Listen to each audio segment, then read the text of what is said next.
All right, good afternoon, and thank you for coming out to the Dorman Training Lunch and Learn. Today, thermal imaging. I am G. Trulia.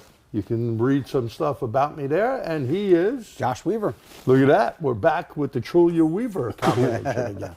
See, my name has to go first because he has a higher letter, right, in the alphabet. But that being said, we're going to go over thermal imaging. And so you take this part? Yeah. So we're going to do thermal imaging theory. We're going to do. We're going to discuss thermal imagers. Thermal imaging test. We only have an hour, but I think there's a lot that you really can do. We're going to talk about some tips and tricks because there is a huge learning curve that comes along with this, and then we're going to go over some case studies. Yeah. So don't just pull it out of the box per se. If you pull it out of the box and you're thinking you're going to get the information you're looking for, you're not if you don't prepare, and we'll go over that. So basically, the Dorman Lunch and Learn will cover the do's and don'ts of using a thermal imager on a vehicle. Thermal imaging is the MRI into the component being tested, such as parasitic draw, which is a biggie, heating and AC, catalytic converters, brake systems, and everything and anything that produces heat. Heater hoses. Now we have this Gates flush thing that we have here. And a lot of times you'll see one heater hose is a lot cooler. Now, in case you're using a Raytech gun or a touch pyrometer type of thing, they're not as good as looking at, with a thermal imager. It really is like an MRI into the system that you're on. So thermal imagers make our diagnosis quick and easy. Watch us on the vehicle. Now we're going to give you some information about it. So first thing is there's a thing called emissivity. That's a tongue twister. Before Can you even try start, that 10 times? Yeah, before you start doing thermal imaging, just practice saying that. And what that is thermal radiation from an object divided by the radiation from a perfect black body object. The black body object is going to have a emissivity of 1 or be able to have 100% radiation off of itself being a black body. Now, no one knows what that truly is because there's no such thing as a true black body. And when they build these things, we're going to show you one thermal imager. I happen to work with one guy who worked for Flir, and they are the inventors of the thermal imaging. All those little black dots mean something. And watch what he's going to tell you about things that project light or things that are dark colors. Watch as we go through this first part. So obviously the black is an emissivity of 1, and then a less color, darker color of be less than 1. Then they have different scales of this. Like I think I read the human skin is like 23% emissivity, 0.23%. Sorry, but what does that mean for us? That's going to have a lot to do with our diagnostics and how we determine that data. If we look at my lovely truck here, we have the chrome bumper. And then we have the black plastic plating that goes on top of it. If we look through the thermal imaging, you could actually see that the black, our highlighted scale here, almost of yellow or white, is 129, as opposed to the chrome bumper here. About 59. About 59, and that's the road right there. So it's about the same temperature as what the road or the asphalt would be, but the black conducts and gives off a lot more heat better than a shinier object would be. And let me say this, when you look at the color scale, the brighter the color, the hotter it is. That's very important to understand. Okay, brighter color, hotter it is. Darker color is not going to be as hot. And on that note, when you're doing this stuff, you don't want to diagnose by the color. See, that's an important thing. Because that color scale, we'll call this scale here, is only the scale of the capture of when it's currently capturing. Correct. You could have the same 2 pictures at different times and it'd be a completely different scaling. So red in one picture does not necessarily mean it's 150 degrees in that picture, or vice versa the other one. Yeah. And I'll show you that later in another slide. Yeah, make sure it's going off where your target is many times. Okay, so very important. Then we have different types of radiation. We have reflective radiation. Radiation from a source in front of an object that reflects the surface off of another one. So as you can see here, we actually have a mirror, and you can see in the background the actual headrests of the vehicle. So now if you were to look at the headrests on that vehicle, that would not be the true temperature. You'd be getting the temperature of the sun through the window of the glass, through Correct. the mirror, back and bounce off the seat. So you have to keep that in mind as you're doing some of this stuff. And that's when you have to go into, this is very important, going into your settings. I'm recently new to this. I got into this about 1.5 years ago, and I never really realized the importance of these settings because I was actually about to give up on this whole thing. I was like, I don't see it. It doesn't work for me. Yeah, and I've used it for years, and Bill and I have diagnosed many, many cars with this, or vehicles, we should say. You really have to understand what he's telling you up front now, because if you don't get that, your testing results will not be correct. Yes. So when you go in here, there's an in the snap-on here, we have the emissivity level, you have temperature settings, your brightness, and your color palette that you can change. But this is the important part of your emissivity here, and this is what we were talking about. Black rubber non-transparent devices, black hoses, black AC hoses, Correct. black fuse covers. They're going to be emissivity of, like I said, 0.95. There is no true black, so to have one Right. is hard. So it's going to be 0.95. And then oxide of steel, 0.88. Cast iron is going to be lower, 0.64. And iron and steel would be 0.25. And I'm assuming when they say that 0.25, they're talking about AC hoses. The metal part of the AC hoses, because of reflection and everything that goes along with that, which we'll talk about the reflection like we talked about earlier, radiationing off the bright chrome. Yeah, we'll or call anything that's shiny or whatever that's going to reflect something back is going to be an issue. So you want to go in and use your settings to really get this to the maximum. Yeah, well, maximize your ability out of the image. and we're going to show you. We got 4 thermal images Yep. to show you right over here on the table. And if you look at them, you know, it goes from a very expensive high-end one here that you have an adjustment like a camera lens. These, the rest of them are all fixed lenses. Here's one for about $500 and some odd dollars. And, you know, here is a Snap-on first version one, fixed lens as well. And then this one does video. And both of these are, I believe, made by Flir, okay, as well as this is a Flir gun. This is a launch gun. So you're going to see differences. We're going to do something on this vehicle here so you can see the difference between the different type of cameras there are. Now, big question, like Josh had asked me, should I get one for my phone? This was a big thing probably now near 10 years ago at a training event called Vision out in Kansas City. Everyone was like, oh, this is great. Well, my buddy Pete Meyer bought one and we were doing a webinar. He brought it up, and to make a long story short, I had bugged the vehicle that we were working on. And when I bugged the vehicle we were working on, well, guess what? His particular one that went off the phone, and I believe it was made by Flir as well, not as accurate as a more expensive thermal camera. It's like taking a picture with a real cheap little cardboard type of camera, you know, one that they sell, the cheap Kodak ones, or someone with a lens, you know, on a Canon camera, for example. There's going to be like night and day difference in the quality, okay? So that is the same thing what these cameras here will do. And here is the camera. So we got the launch camera. You just point that out if you don't mind. We got the launch camera right there. We got a Snap-on one. We have the Fluke. Now, if you want to write down, Fluke makes very reasonable ones from VT4. That's a model number. Starts somewhere in the $500–600 range. Just like that launch one, you can get about $500. And VT6 is a little bit better of a camera, better resolution. And you basically can get up to their high-end ones that go into the thousands. Yeah.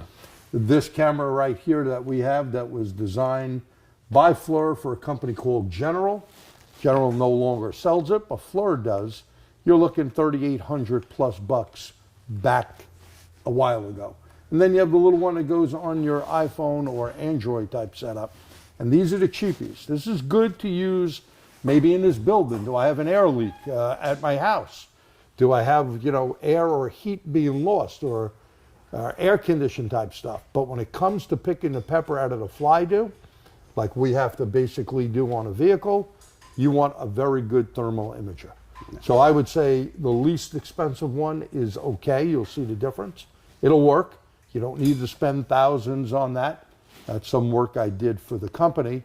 Otherwise, I wouldn't spend $3,800, you know, multiple years ago. That's a lot of money to get back in your investment, right?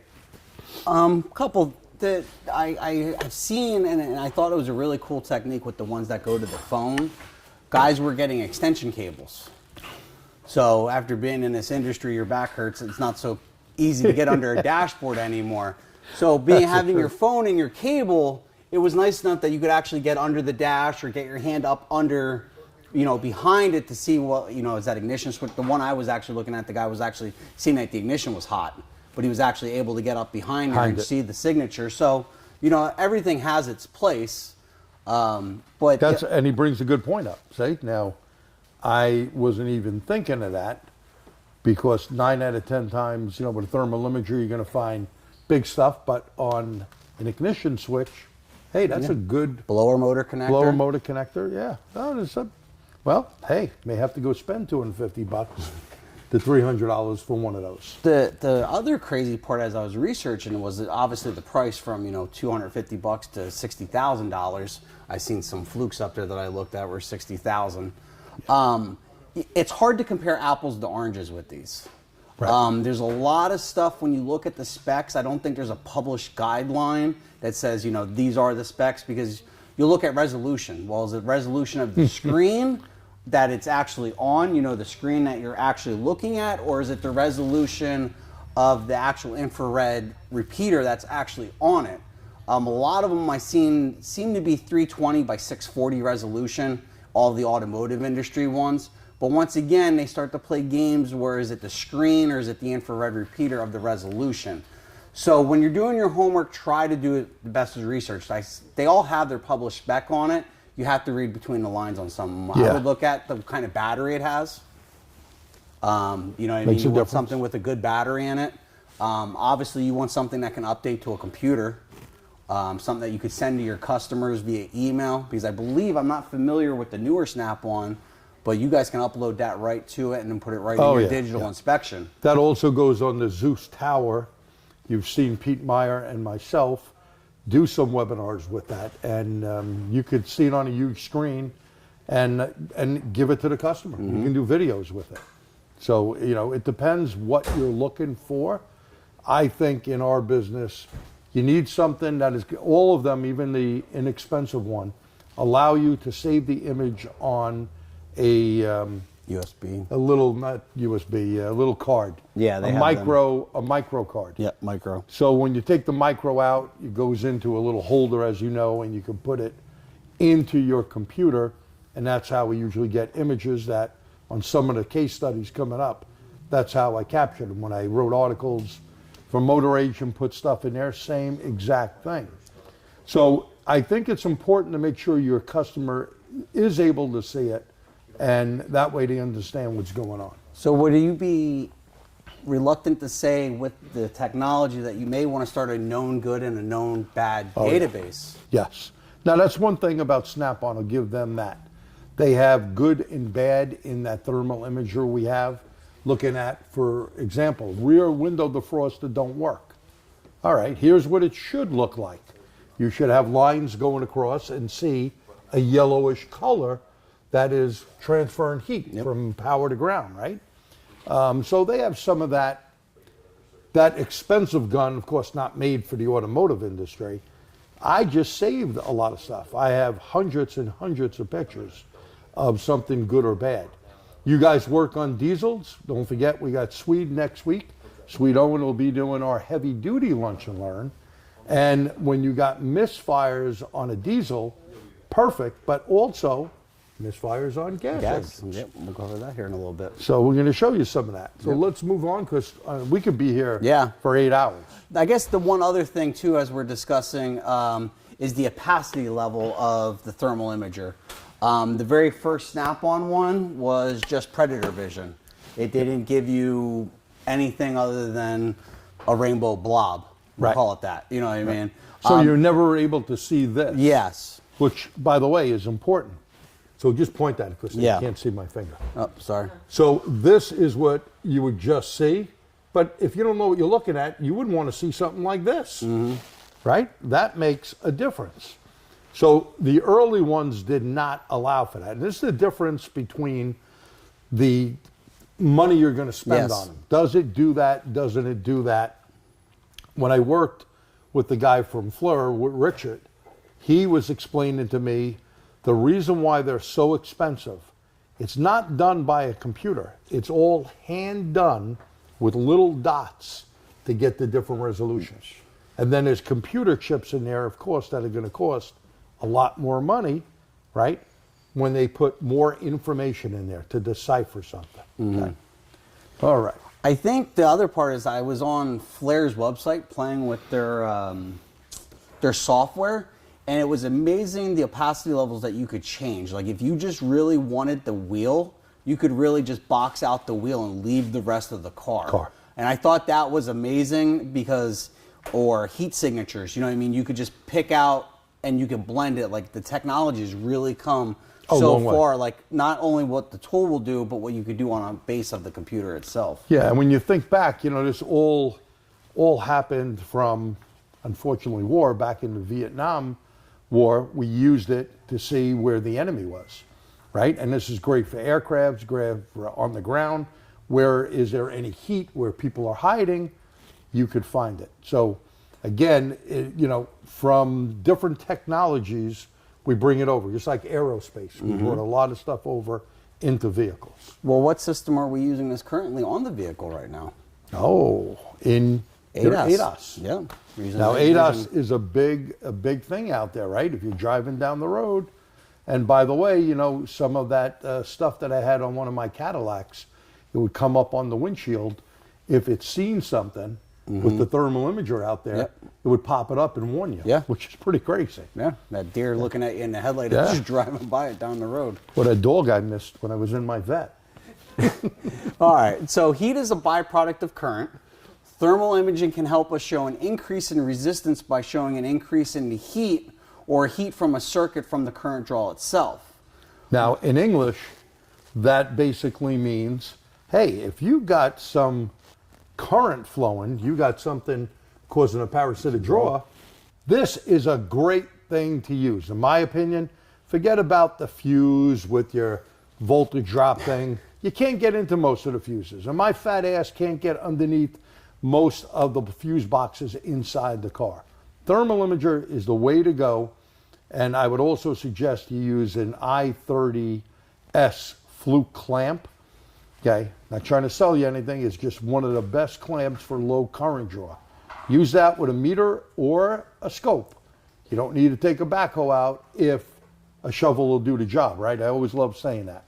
But you need to find out what is the draw. Many cars are 30 or 45 max milliamps, right? You got more than that.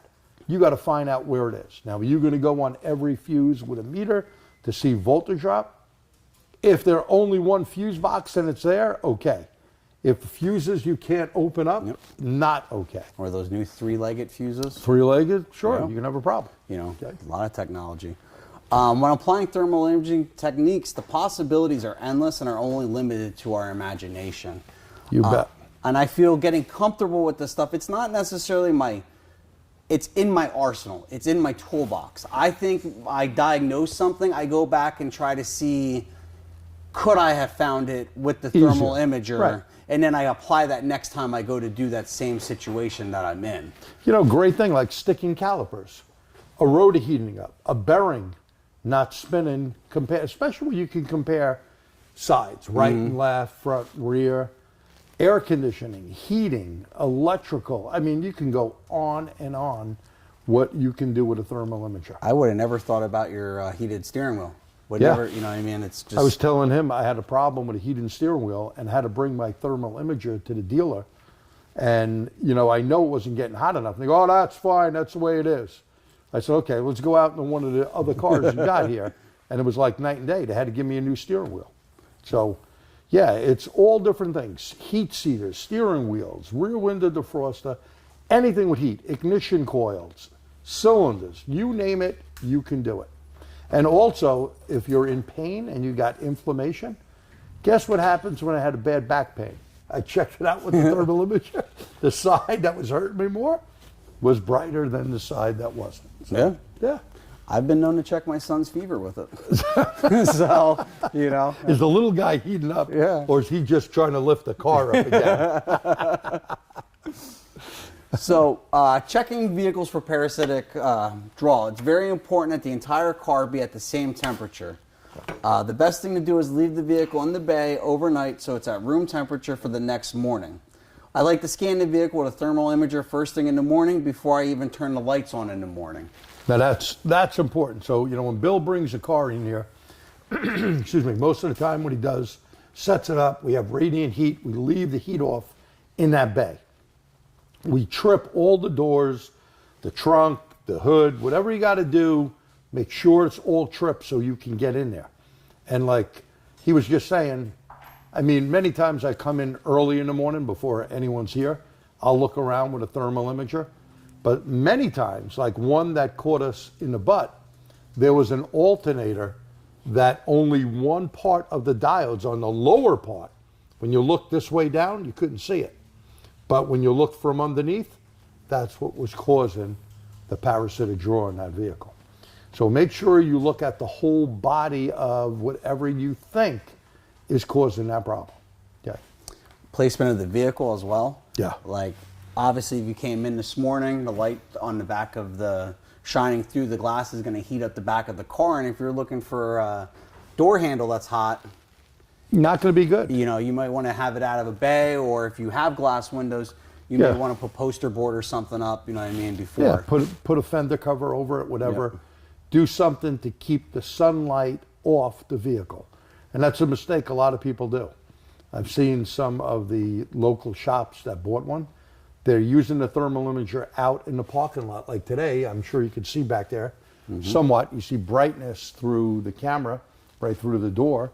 You don't want to use a thermal imager in that type of setting. It should be in your bay, preferably in a dark area, and definitely no heat on. Yeah. Heat will throw your whole thing off. Yeah. Oh, you wanted to do that bottom part? Preparation. Yeah. So we kind of blew through all that, and all your stuff is in the handout.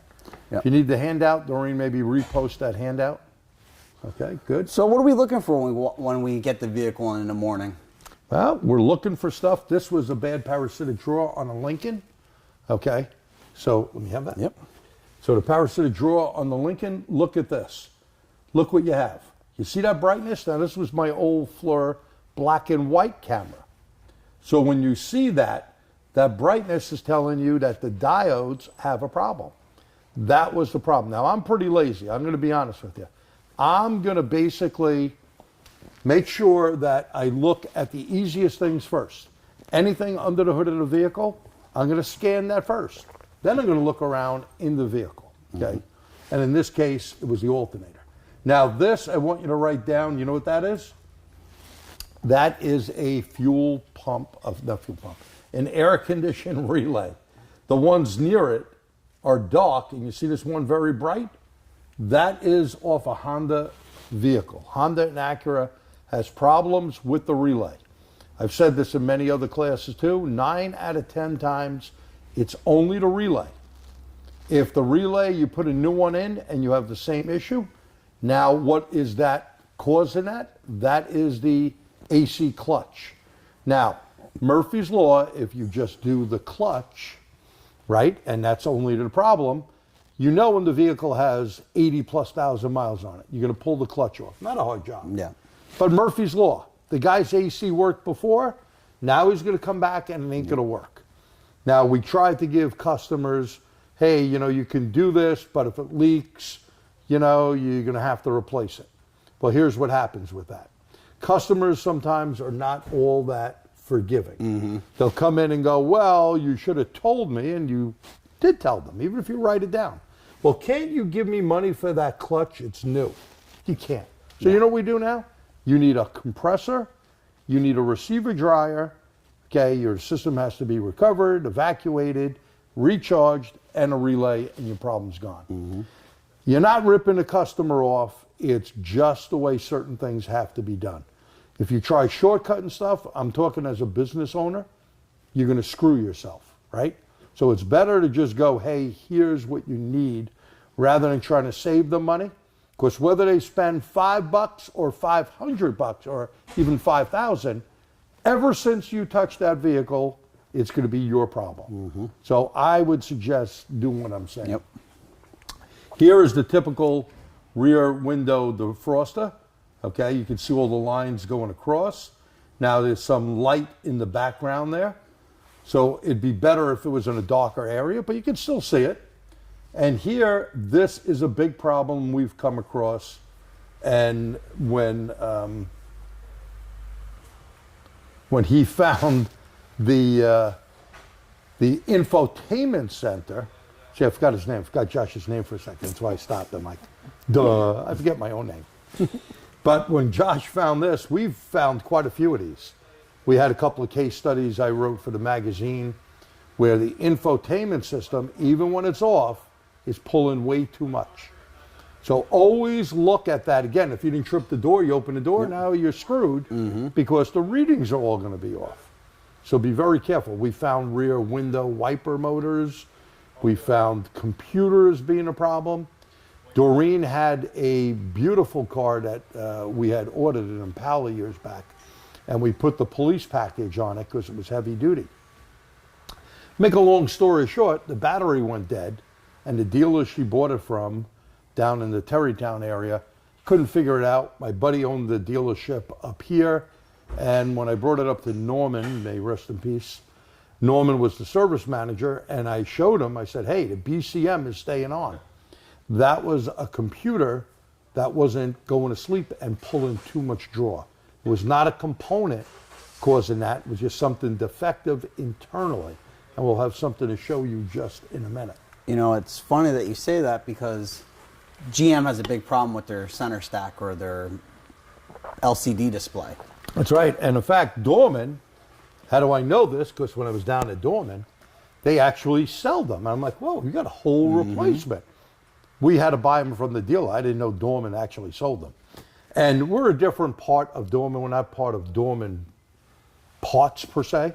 But in my shop here, we use a lot of Dorman stuff and don't have issues with it. Now, I'm not saying no one ever has an issue, but we've bought brand new stuff off dealers as well that had an issue. So you got to give them a break. They do make some good stuff. And the displays, they even have just the screen part. Well, on the most bus, you get a lot of the U codes on the GM most buses. And my trick, because I don't want to break a dashboard, I'm not trying to pull a dashboard apart. I'm going, if the radio doesn't work and I can hit it with the steering wheel controls, I'm going to try to see if there's a heat signature coming from that display. If I'm not, I might want to go check powers and grounds before I even try to pull that center stack out. You bet. So it's just, you know, it's not necessarily draw. That's where I found where I'm adding this to my diagnostics as I go. And in the real world, you start pulling stuff apart. You know, now cold weather will be knocking on our back door. I think we got another almost 80-degree day today, but let's face it, it's October. Cold weather comes, you start pulling stuff apart, snap, break. Now you got to get something new and the customer's cranky, right? Because the dashboard is not going to line up with the other colors in the car because of time and sun load and everything else. So here's a little thing that came from a BMW dealer. They charged the lady for a new battery. She brought it in for parasitic drawer. They told her she also needed an alternator. Take a look at this little video here. It's not long, but watch. Watch what's going on. We got a 2012 BMW X5. We have a parasitic drawer. We're going to go look at the back of the meter. We're going to come back to this door handle over here. Let's take a look at our meter. And our meter is showing us 268, 269. That is actually 260 or so milliamps. The maximum on this 40 should be 40. And Bill is the guy who is working on this. See, that's Bill. We're making him famous again. And just taking the picture. We need a little light here. Here's the I-30 30S by Fluke. This has a new battery sensor end here on it and a new battery in it. So I'll explain that new battery in a second. thermal imager, when we have that type of parasitic draw, we're actually going to look at the screen here and notice it's pretty much all blue, which is cool. If I put my fingers here, you see the difference in the color? And you can even see that. Watch that finger, right? So let's look at the problem area on this X5. Again, there's our amperage. So we're going to be pulling quite a bit. It should light up real well. So here's this door handle. Look at that problem. So that door handle is basically causing a message to come on the display that says increased battery drain. Increased battery drain.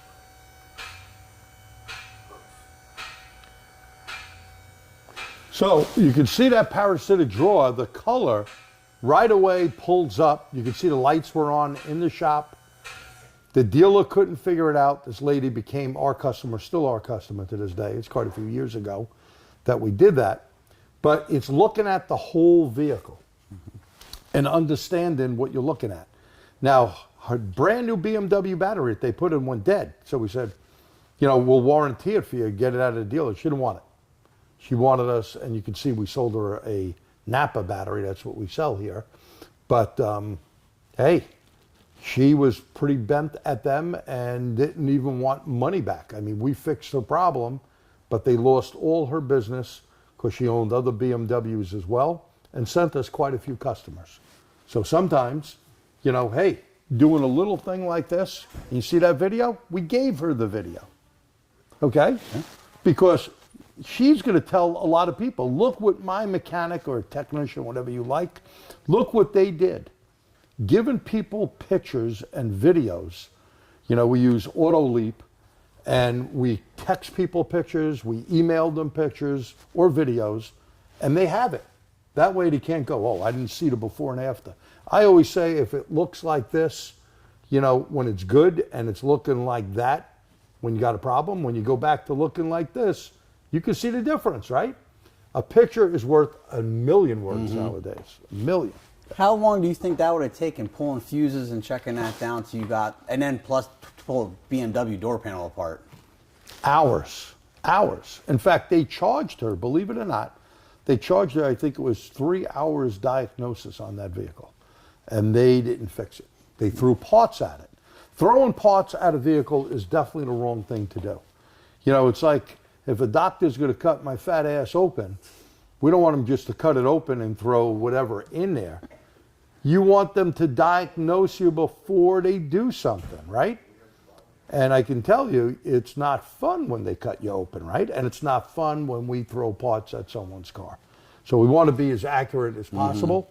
And this we use all the time. We get quite a few parasitic draws, and Bill is constantly using the thermal imager. And same when I'm down here, I do the same thing. I have a question. Question? Sure. What made you go looking for the door handle? What was the thought process?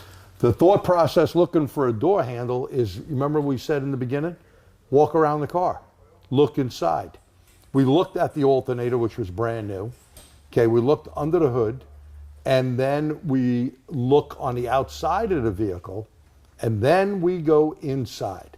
We found it outside, and once we disconnected it, believe it or not, we did not put a new proximity sensor in there, because if I'm not mistaken, it was some crazy ass money. And the customer said, you know what, don't do it, just disconnect it. We disconnected it, and we dropped under the specification of the maximum parasitic draw, and now we didn't have to go look anywhere else. Don't think sometimes if you just found that and you go, oh, that's it, you may have another problem. And I'm going to show you one coming up where we had multiple problems, okay? Multiple problems. And here it is. So this parasitic draw in a 2010 Honda Odyssey. The customer complained about the battery going dead. And using the thermal imager led us to the right rear sliding door motor assembly and the right rear body module. Now, I want to stop here at the right sliding door. The motors go bad on these things Why? Because people, if they're nice, let their kids out on the right side, right? That's not the road side, it is the curb side of the vehicle. So that door gets a hell of a lot more use. And it seems to be a pretty big problem with Hondas that door motor goes. Now, I know we've done other door motors and that fixed the problem. So we had the i30S on the battery up front. We're looking around, we see the motors lighting up like a Christmas tree, and it was pulling quite a bit of amps. So you think that would be it. Well, we disconnect it, and we put this little amp clamp in the back. We're pulling 146 milliamps, okay? And we're putting it here because this goes to the body module. But what led us to put this here is this picture right here. This is the thermal imager showing you right through the panel, just like this van we have in here from Honda right now, which we're going to show you in a few minutes. It was lighting up through the panel. And of course, when you take the panel off, you can pick the pepper out of the fly do. Now, dependent on the thermal imager you use, we happen to use that expensive one. I don't know, at the time, we did not have either the Launch or the other one, the Snap-on. I don't know if they would have picked it up, but this thing did pick it up. And it picked it up quite well to say, hey, you got a computer problem. If we would have just let the vehicle out with the motor, the customer would have been back. Okay, 146 milliamps on Hondas are usually 35-ish or so. That thing would have died in a few days, and the customer would be very ticked off.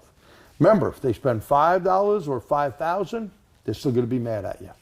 So we want to make sure nothing was there, and always make sure the vehicle is cold. This saved us a lot of time, and it made us money. I think it is a very important thing to use in your diagnostic toolbox, per se, to make sure you look at everything. And if you pull it out, it's not going to be all that bad if you start using it. Now, again, if you're pulling a hot car in, there's going to be an issue, okay? But if you cool the car down or the vehicle down, it's going to be great. You know, the other thing on that, and I'm sure being in a body shop background, we had a lot of doors apart, a lot of glass has to come out. I don't know if you have to pull the glass on that or not. But I want to make sure when I have a door panel apart with a sliding door, a ribbon cable, I want to make sure that when I put that glass back in, I'm not pulling it back apart. So I like to run the glass up and down in the channels and make sure it's not binding in any of the channels. Because I put it back together multiple times and auto up and down won't reset because it's catching tension halfway up in the track somewhere. Very important. And also, you know, if you put some cheap panels in, where, you know, the auto, what's the thing where it doesn't crush your fingers? Auto stop. Auto stop, okay. Now, I know Dorman had a bulletin out that they had, you know, make sure people were checking auto stop, because they put a lot of money in window regulators now. I mean, early on we had problems with them. The new ones, I got to say, are pretty much bulletproof. So I'll give them another plug on that. Again, we use them here. We buy them either off Napa or Whirlpack, and we've had great luck. Okay, so here is engine misfire. Yep. You can take this one. So a good way, we talked about misfire earlier, to check the temperature of each cylinder on the exhaust. Obviously, the one that is colder would not be contributing a heat source to that runner. If you look here, you can see these two runners in the back are hot. This one is actually completely cold. Here's an up from the upper view here. You can see the other two heat runners, even the fourth one back here. This is on a V8. And you can see that this runner is completely cold. So you know that that cylinder is misfiring. As G said earlier, this works very well on diesels when you're chasing a misfire as well, as long as you can access most of those manifolds. If you're on a 6.7, obviously they're on the inside and you're not going to get to them now. We actually got to that conclusion on this car by actually looking at that, and here we're looking at the ignition coils. It's sort of hard to see here, but you can see that these two coils are at normal operating temperature, and then you can see back here is actually really hot.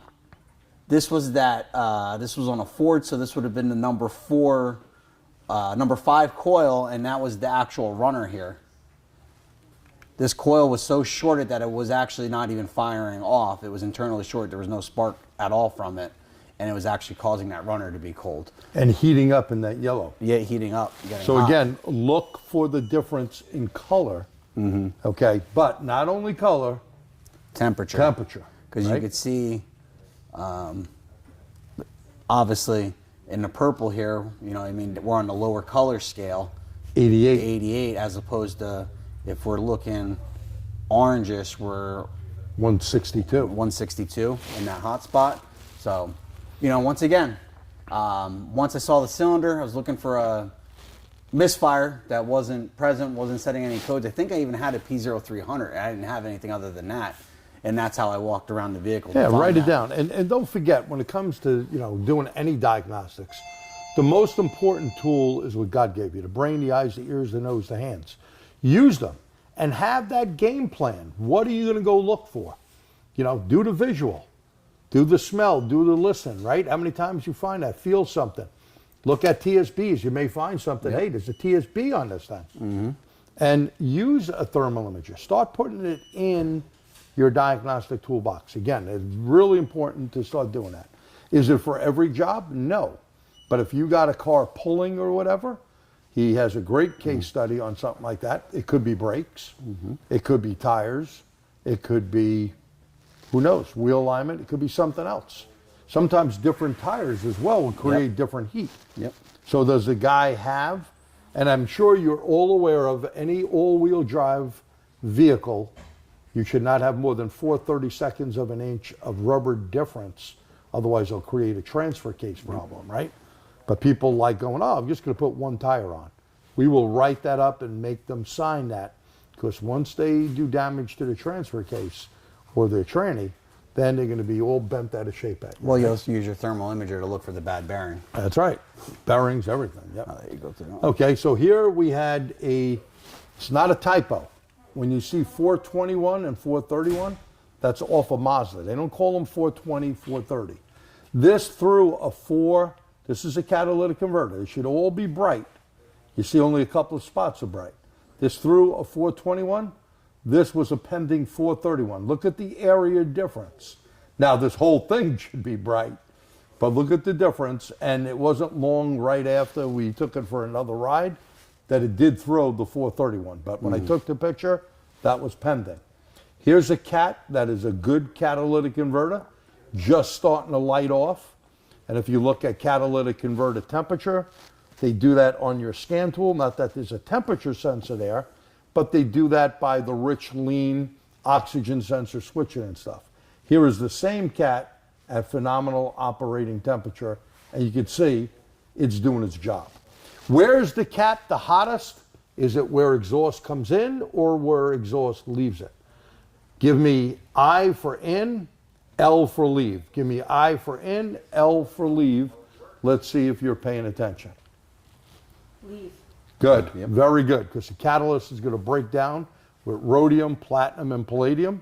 It is going to take the exhaust that's coming in, break it down, and that creates heat. The catalytic converter will sinter starting at 1700 degrees, but once you hit 2100, you're going to melt that cat. Substrate's going to be gone. Here is a AC compressor on and off. This is basically cool. This is a bar. This was on a Ram truck, I know when I took it. And this is the air condition off, right? Put the air condition on, look at the heat transfer. It's really a good way to do air condition diagnosis. Is that radiator, or in this case, not radiator, excuse me, condenser clogged? But even if the radiator is clogged, is the air conditioning system going to work right? No, it may shut it off, okay? So thermal imaging is super important. I was telling Josh earlier, years back, the company called Neutronics, Gary Halpin and his family used to own it before they sold it. And I beta tested with a PDA, those old little monochrome type screen things. We had a thermal coupler that we would go around and try to see the temperature difference. They bought the database of information off Mitchell at the time, and it would see if it was in spec, like if you went from a 40, 50 degree temperature drop from one side to the other, it would diagnose stuff. But if you didn't put black, and not shiny black, tape or paint, I used to use flat black paint or tape. So when I took that reading, and it wasn't a thermal imager, it was a thermo type of coupler, but it used light, and if it reflects, your readings are off. So please keep that in mind. And here, All right. Josh has some good ones. You want your ass hot? You need a heated seat. So this is just another demonstration. Obviously, we have the heated seats here are working. You can see the elements. It's good for my back. I can use that right now. You can see the elements across the top, and then you can see when they're obviously not working. This is where, you know, if you were to look at the color, you would misdiagnose it, because you would say, okay, well, white is hot. Well, it's not hot in this picture. It's only 85 degrees in this picture. So you have to look at the capture, you have to look at the temperature of where the contrast is at that capture when you do it. Because you might say, well, this is, you know, 72 degrees. Well, this is when we just first turned them on. So It's all about time and when you took it. And look at the spread. Go back to that in a second. Look at the spread of it from side to side. That makes a big difference on how that heat seat is going to work. You can see the two different elements here. You may have Sure. the back or the top, but then the front may not work. Right. You know. And see, that's a good point. So the customer may complain. They may go, well, I don't feel it down near the bottom of my legs. And if you're driving far, it's quite helpful. Or maybe they don't feel it coming all the way up because there's a broken connection there. Okay. Especially when you get heavy people sit on seats. They seem to break a lot quicker. Yep. Looking at blend doors here, you can see on the left side here, we're at 43 degrees Fahrenheit. And the right side, we're at 63 degrees Fahrenheit. So we're way a bit hotter on the right side. So we could tell a blend door issue or And that's something's important going because do I want to stick my butt under that dashboard to see maybe there's a hose left off or hose partially on? Use the thermal imager to see that. It's pretty easy, right? Because it's going to pick that up. Airflow, whether it's hot or cold, is going to heat up that vent. And if you don't see that, you have an issue. Be careful, these grills that are chrome. A lot of these cars like the chrome. Yeah, you're going to that have is an a problem. emissivity problem with that as well. And we're going to cover that here in a little bit as well. Yeah. Blind spot detection. Like I said, I've never want to really disassemble a vehicle. I'm looking for the easiest thing first. Body shop, you know, I don't want to pull a back bumper off if I don't have to. Here we're looking at this F-150 here, and this left rear lower taillight is the blind spot detection. I can actually see here the heat source that it is actually working. So to me, that knows I at least have power and ground. Maybe I have a communication code or a CAN code, but it changes my diagnostics. I'm not going to check fuses if I know it's lighting up. Or someone could have put a wrong lens in there. These lenses are a lot more money in case you've never done them. And you got to realize the sensor is right in that lens. So, you know, how about if it comes in, and we've seen stuff from body shops. We do work for body shops where they sometimes put the wrong part in there. Mirrors, heated mirrors. Heated mirrors too. Okay, so anything with electric, I mean, this thing is phenomenal. Remember, as I said in the beginning, anything that creates heat, you got it in your ballpark. Some tips and tricks here. So obviously, we have the chrome bumper here. So look what Josh did. Taped it off. Why did he do that? He wants us, you know, pull in right on the sensor. Otherwise, isn't all this just going to shine back at him and give you the wrong reading? And you could see the rest of it. You nailed it really well. You can see the outline of you could see the chrome bumper. Right. Definitely. You know, but then you can see the outline of the cardboard, and you actually see that sensor is working. Now, if you have 4 sensors, you may have to do this 3 times, you know, make all 4 pieces. But once you figure out, you know, your hole size, just cut 4 pieces of cardboard up and tape them. And don't we get paid by time, right? Time is money. So you would have to charge them accordingly. Hey, you got to check this out. And this is the way to do it. Otherwise, the people's backup sensor is not going to work right? You know, people getting close to the car ain't going to work. Yep. And now, just write a little note here. This is regular black tape. Shiny black tape won't work, but you need dull black tape. Okay? So it can't be anything that reflects. No, I like the wire tape, the cloth tape. The cloth tape. The cloth tape is what I actually like to really use. So on it. cloth tape is better, but we had a picture of this. And this is really good. You can spray some powder.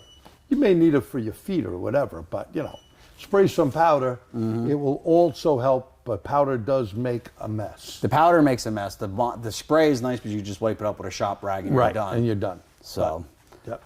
So that's really good. That'll help. And the other thing is I really struggled with the first version of the Snap-on. It was always updating on me. So obviously our body temperature is roughly 97 degrees. I keep my fingertip in front of the camera so that it has a constant source, so it's not picking something up and your scaling is not constantly updating on you. So if you want to walk around from the left side to the right side of the vehicle, you may pick up something colder and then it auto scales on you. It does. And that is a big problem with these. And again, that's why some tips and tricks here.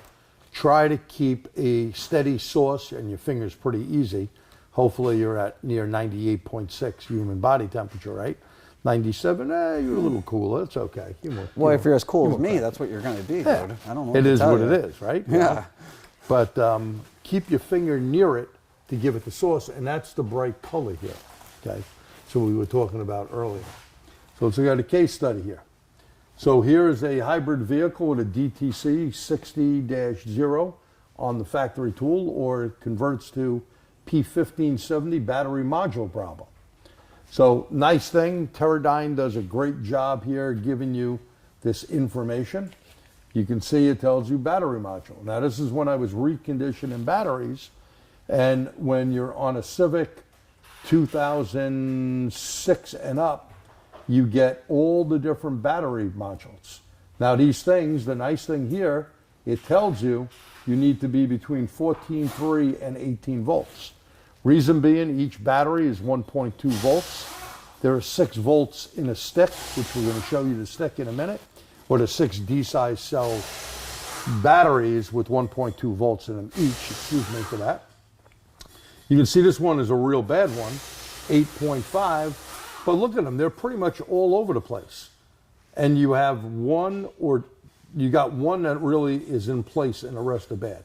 This was a real worn battery, but to prove the point, look at this. There's that battery stick that came out of cell number 8, okay? So that's module 8. Module is 2 sticks of 6, so a total of 12 batteries at 1.2 is how you're going to get 14.3 to 18 volts. You notice this one here is shorted out.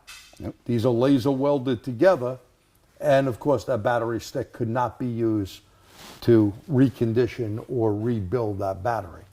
So there's different things you can do with these thermal imagers. And here, this is a great one. Yeah. So running a shop, we had a customer come in. They had 4 tires alignment done for an initial pull. Was back to this other shop multiple times for this pull. Lady says, don't sell me an alignment. What do you do with that? Don't sell me an alignment. It's been aligned 3 times. It's not the alignment. It's not the tires. I bought new tires. Okay. So what do you do with that? So first things first, I always like to use the tire pressure in the scan tool to know that they're working, because just as we were discussing earlier, gauges sometimes are off. So I'm looking at the sensors in the vehicle, and they're roughly, 33, 34, 33. They're all about the same. Yeah, depending if sun hits it or whatever. So we know the tire pressure is in spec. Yep. I go in, I look at my steering wheel angle at 0, and Very I know important. that it's correct. So they at least calibrated it after they aligned it. Right. You can see the steering wheel is definitely not straight going down the road. So I'm just trying to cross things off because this lady does not want to buy an alignment. So now I'm thinking, well, maybe it's in the brakes. Well, Good place to look, right? So I start looking at the brakes. I compare the left side to the right side, 189, 188. They're identical. It's not a brake hanging up. I'm moving on from this at this point. So now I'm looking at tires. A couple different things on tires. I could tell you that they're not overinflated because my center would be way hotter than the Good point. sides. They're not underinflated Because because both sides would be. both sides would be hot. I believe it or not, don't have a shifted belt. When the belts are overlapped, if they shift, it's going to cause a heat pattern of hitting the road. So now I know, okay, it's not brakes, it's not tires, and I can see here that I have heat source on the left inside toe. I got to make that call at this point. Ma'am, you need an alignment. I've gone through everything. This is just road test and parking lot diagnostics at this point. So we call her up, we do the alignment, and sure as not, the toe is out. The steering wheel's off to the right. We corrected it, and it solved the issue. But this is where I was able to upload this to my digital inspection and show it to the customer, when really this customer's already been bagged for, what are 4 19-inch tires anymore? $1,000? Easy. Alignment? Easy. You know? So she doesn't want to hear more money without something better coming out of my mouth. Well, nothing better is going to come out of my mouth. I have to show her at this point. And this is a customer you're going to win over. Yes. And get them on your side, right? Because look at this. It's a big difference. Yep. You see the proof right here in the Hunter alignment. Notice he used, I'll give a plug for our live hands-on Autel classes that we do. It is a one-night hands-on 4-hour class. We go through the whole Autel scan tool. Our counterpart, Ken Zanders, just did one down in Kentucky. We'll have some coming up in PA area, some down in Florida, and some here back in Mayapack. We've already done one. Live. These are live, on car, 12 people only per class. Let's get on to the vehicle because I think that's our last slide. So we'll leave it on questions there. Okay. So we're going to boot up these thermal images here. And they take a little bit. Here's one booting up. Here's another one booting up. Snap-on boots up pretty good. Yep. This one takes time because it has a whole bunch of electronics in it. Launch is almost ready to go, and Snap-on, Yep. my Snap-on video one is ready to go. And if we look, you can see his arms are hotter. Yep. And he must have ate something. His stomach is a little warm. But look, if we start looking at the headlight, watch what goes on there. You just got to tilt it. See if we can. Yeah. The other way, this way. This way? Let's see if we go. There we go. You got to keep it at that type of angle. So we see definitely headlights definitely Yep. on. And if you look on this one, let me take my screen.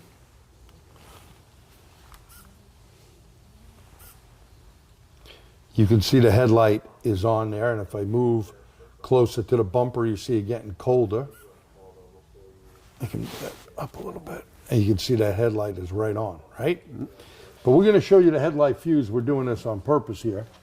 Here is, look how different it looks on this. Again, you can see that that headlight is on, but it's more of a yellow and a red type of look.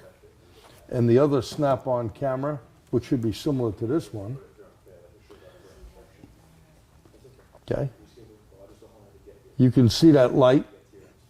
And you can see the back of it. It all depends on the adjustment of the camera. And let me see on this if there's another adjustment.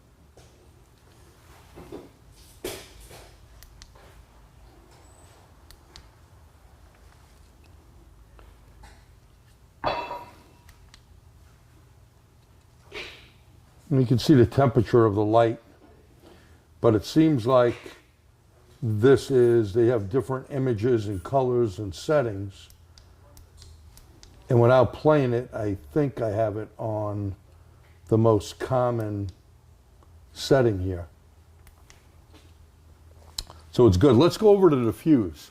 And Doreen, you're gonna have to follow us over, or I can take it. We're gonna grab this up.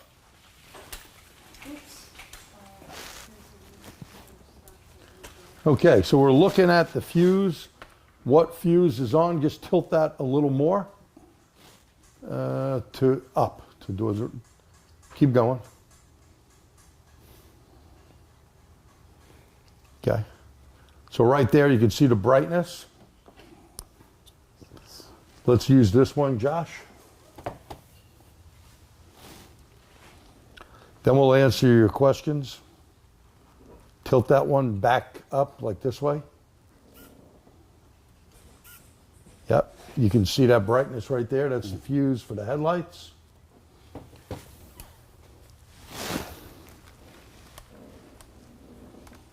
This one's like true predator vision. You can see that redness. It's a little different on that camera. Okay, so you got to get used to your camera. Nothing wrong with it. You can find it, right? And then use this one. And Josh, this points down. Okay. Like this. Move the screen. Okay. Because I always make a mistake when I use that. You try to point it straight. You're not pointing it straight. Now you can see the brightness from here to yellow right away.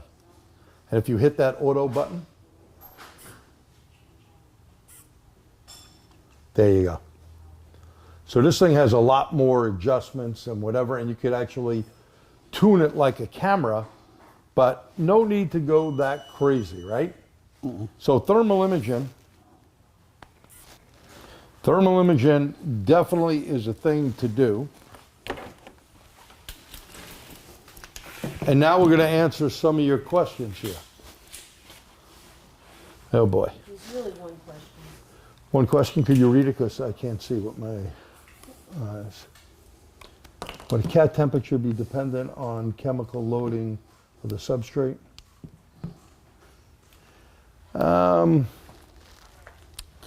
I guess if you're rich, obviously I don't guess. I know if you're rich, you're going to have a hotter temperature.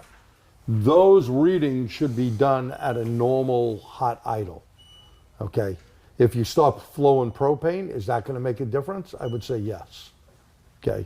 It's going to make a difference on how hot the cat got to work. In fact, the little old sob test that we have in our catalytic converter program is basically disconnecting, shut the motor off, disconnect the coil, or spark plug and ground it, let the injector fire fuel, run it at 2,500, 3 to 5 minutes, and of course you're going to see catalytic converter temperatures get hotter because you're adding a hydrocarbon. That makes sense? Now, a couple other things here. We're going a couple of minutes over. We want to thank you. We do have a QR code. Let us know your thoughts. Let us know what you'd like to see in the future. If you think this was good, give us a Y. If you think it sucked, you can give us a letter S. We do have next Wednesday night, I will be doing a Diag buffet from the Bays, a 2-hour webinar. It's $40. You go to the Dorman Training Center website, and we do one different webinar a month. It's 2 hours long, comes with a handout. You get to view it for 30 days after the fact.